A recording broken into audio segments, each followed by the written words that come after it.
അൽഹംദുലില്ലാ.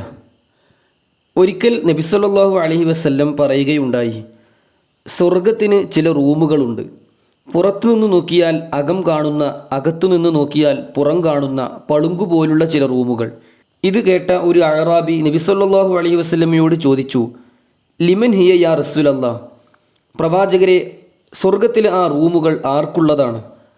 നബി സല്ലല്ലാഹു അലൈഹി വസല്ലമ പ്രതികരിച്ചു, ലിമൻ അത്വാബൽ കലാം, സംസാരം നന്നാക്കിയവനും, വ അത്അമ ത്വആം, പാവപ്പെട്ടവർക്ക് ഭക്ഷണം നൽകിയവനും, വ അദാമ സിയാം, നോമ്പ് പതിവാക്കിയവനും, വസല്ലാ ലില്ലാഹി ബില്ലൈലി വന്നാസു നിയാം, ജനങ്ങൾ ഉറങ്ങിക്കിടക്കുമ്പോഴും രാത്രി നമസ്കാരം നിർവഹിക്കുന്നവനുമാണ് അത് എന്ന് റസൂലുള്ളാഹി സ്വല്ലല്ലാഹു അലൈഹി വസല്ലം പഠിപ്പിച്ചു കൊടുക്കുകയാണ്.